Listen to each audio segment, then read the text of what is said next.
Ya, pemirsa, lonjakan kasus positif COVID-19 kompak terjadi di negara Asia Tenggara.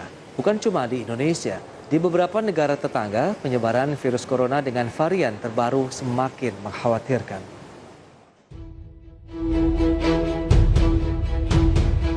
Beberapa negara di Asia Tenggara kini berjibaku melawan COVID-19.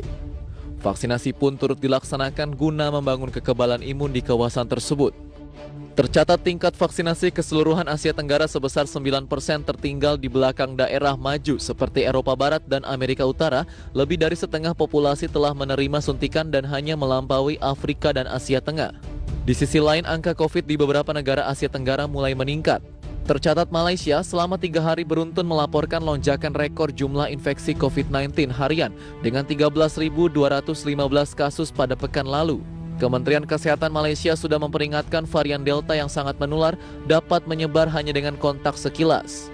Kasus COVID-19 terus melonjak meskipun fakta bahwa Malaysia telah mengunci atau lockdown negaranya sejak 1 Juni 2021 lalu. Selain itu, Singapura juga melaporkan jumlah kasus virus corona lokal tertinggi dalam 10 bulan pada Rabu lalu. Kondisi ini terjadi setelah ditemukannya kasus corona di tengah staf pekerja dan pengunjung tempat karaoke. Menurut Kementerian Kesehatan Singapura, dari 56 infeksi komunitas baru, 42 terkait dengan klaster tempat karaoke.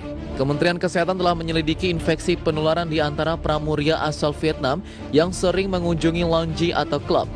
Di Thailand, pihak berwenang sedang mempertimbangkan untuk memberlakukan pembatasan virus corona yang lebih ketat dalam upaya untuk menahan infeksi yang melonjak.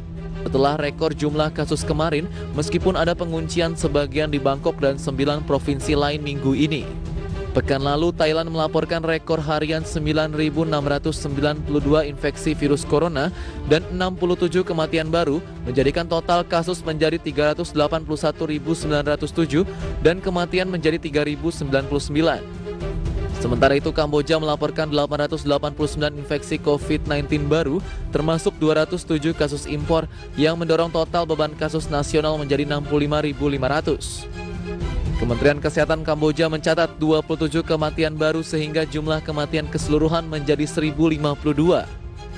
Selain itu, negara Vietnam turut melaporkan rekor jumlah infeksi harian yang tinggi sejak akhir April. Negara itu melaporkan lebih dari 3.000 infeksi baru untuk hari kedua berturut-turut. Berbagai sumber IDX Channel.